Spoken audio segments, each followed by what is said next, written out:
पिछले एपिसोड में हम लोगों ने देखे कि कैसे एलिस ने एक सिंगल ब्लो में उन सभी डार्क मैजेस सबको खत्म कर दिया और वे लोग उसको डिफेंड भी नहीं कर पाए। पर वहीं दूसरी ओर हमारे बेब को प्रोटेक्टिव मैज सब उसको बचा रहे होते हैं और वो अपने लोगों को उस आग में जलते हुए देख पाती है हमारे बेब के पास, और वो उसको इस जगह के हालातों के बारे में बताती है कि कैसे हमारे लोग स्पेल कर नहीं पाए। और दूसरी ओर से ड्रैगन में सवार एक इंसान हमारे ऊपर काफी पावरफुल अटैक किया, जिससे 90% डेमी ह्यूमन, 70% ऑर्क और 30% डार्क मैजिक यूनिट खत्म हो गए और उनको अभी भी उस मिस्टीरियस चीज की जानकारी नहीं मिलती है। हमारा बेब एक्सप्लेन करती है कि उसने ये कैसे किया और वो बताती है इतना पावरफुल मैजिक स्पेल मैं भी कर नहीं पाती हूँ, ये इम्पॉसिबल है। जो भी ये स्पेल कर पा रही है वो कुछ ज्यादा ही पावरफुल है। वैसे भी एलिस का स्वागत तालियों से करते हैं। फेनेटियो भी उसके पास आकर कहती है तुमने अपना काम बखूबी निभाए। एलिस उस चीज से काफी थक चुकी थी। फेनेटियो कहती है हम लोग जीत चुके हैं, हमारे दुश्मन अभी पीछे जा रहे हैं। एलिस कहती है ये बैटल अभी तक खत्म नहीं हुई है, हमें दुश्मनों के उस पावर को एब्जॉर्ब करने से पहले ही ये काम करना होगा और उन्हें डार्क नाइट से भी अभी फेस करना बाकी है। नेटियो उन्हें कहती है अभी के लिए घायलों को उठाओ और उन्हें पीछे ले चलो और उन्हें हील करो और दुश्मनों के मूवमेंट में भी नजर रखना। और वो एलिस को छोड़कर कमांडर को रिपोर्ट देने जाती है। एलिस आमायूरी को भी शाबाशी देती है और वो उसे रेस्ट करने को बोलती है। हम देख पाते हैं एल्डेरिये खून से सना एलिस के पास पहुंचता है। एलिस समझने लगती है वो इंजर्ड है। वो एलिस को बताता है अगर मैं इस बैटल ग्राउंड से गायब हो जाता तो ही बेहतर रहता, पर वो नहीं कर सकता क्योंकि उसका सोल्जर्स को उनकी जरूरत है। और वो बताता है मैं सबको बचाने में फेल रहा, मैं तुम्हारे वादे में खड़ा नहीं उतरा, इसीलिए मुझे तुम्हारा डिसिपल होने का कोई भी हक नहीं बनता है। एलिस कहती है तुम गलत सोच रहे हो, हम सभी को तुम्हारी जरूरत है। एल्डेरियो कहता है मतलब तुम्हें मेरी जरूरत इस बैटल फील्ड में सिर्फ है और कहीं नहीं। और तभी हम देख पाते हैं कि उसी और एक डार्क वुल्फ काफी गुस्से से आ रहा था, जो कि एलिस के उस अटैक से सरवाइव किया हुआ था और वो आधा जल चुका था। एलिस कहती है तुम यहाँ पर क्या करने आए हो, तुम ऑलमोस्ट मरने वाले हो। वो बताता है मैं उन सभी ओगर्स का चीफ था, मैंने तुम्हें उस पावर के साथ देखा, तुम ही हो उनके लाइट प्रिंसेस, अगर तुम मेरे साथ चलोगे तो ये वॉर खत्म हो सकता है और हम अपने घर जा पाएंगे। एलिस पूछने लगती है ये तुम्हें किसने कहा। एल्डेरियो उसके बात में भरोसा न करके उसके ऊपर अटैक करने लगता है, पर एलिस उसे रोकती है और वो उसको कहती है मैं ही हूँ प्रिंसेस ऑफ लाइट और मैं तुम्हारे साथ जाऊंगी अगर तुम मेरे को उसके बारे में बताओगे तो। वो वुल्फ उसे एम्परर वेक्टा के बारे में बताता है, इसने हमें वॉर में तुम्हें लाने के लिए भेजा था और अगर हम तुम्हें उसके पास ले जाएंगे तो हम सभी मॉन्स्टर घर लौट सकते हैं। एलिस बताती है वो मैं थी जिसने कि तुम्हारे लोगों को खत्म किया, क्या तुम मुझसे रिवेंज नहीं लोगे। वुल्फ कहता है हाँ मुझे लेना है, पर चीप होने के खातिर मैं अपना फर्ज भी निभाऊंगा। और वो एलिस को पकड़ने के लिए अटैक करता है, पर वो उसको एक स्लैश में ही खत्म कर देती है और वो उसका सॉल को उठाती है और वो कहती है अभी एटलीस्ट घर जा पाएगी। और उन्हें अभी अंदाजा हो जाता है कि उनके सामने कौन सा मैन एनिमी है। हमारा बेब एम्परर को वो सब कुछ बताती है, जिसके वजह से वो सब उन पर अटैक करते वक्त फेल हो गए और उन सब को एक ब्लो में ही खत्म कर दिया गया। और वो बताती है हमें पता नहीं था कि ऐसे स्पेल कास्ट करने वाला भी उनके साथ है, ऐसे चीज सिर्फ पॉन्टिफिक्स ही कर पाती थी पर वो अब नहीं है। वेक्टा कहता है क्या तुम लोगों के पास अभी और कोई तरीका है जिससे तुम सब उनके ऊपर फिर से अटैक कर सको। बेब बताती है यहाँ पर सनलाइट और जमीन का लाइफ एनर्जी काफी कम मिलता है, इसीलिए वो लोग हाई अमाउंट में उनके ऊपर अटैक नहीं कर सकते। वेक्टा पूछता है तो तुम लोग अपने पावर सोर्स के लिए किस चीज का यूज करोगे। बेब बताती है हर लाइफ के पास पावर है, इसीलिए हम उनका मरने का वेट कर रहे थे ताकि हम उन सब का पावर को एब्जॉर्ब करके उनके ऊपर अटैक कर सके।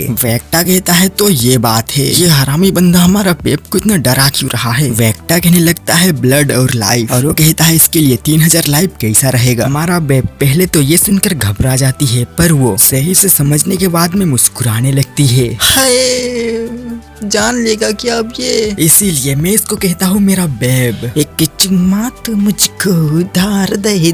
कॉपीराइट आ जाएगा।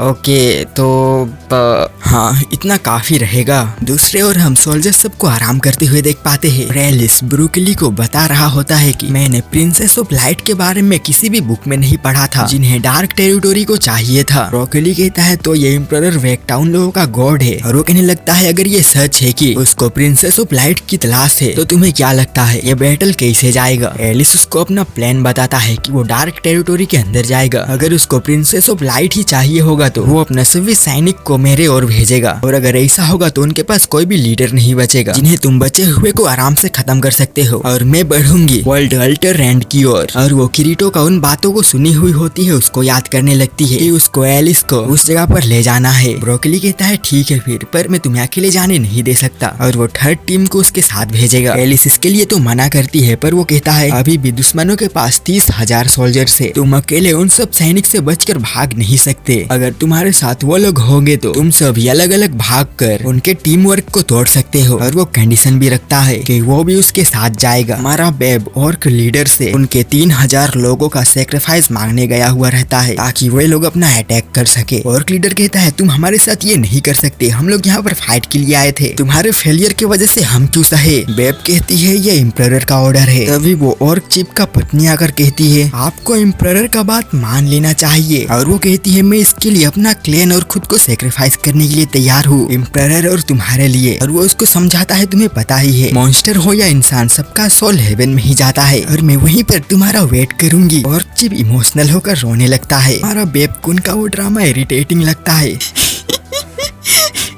ओके।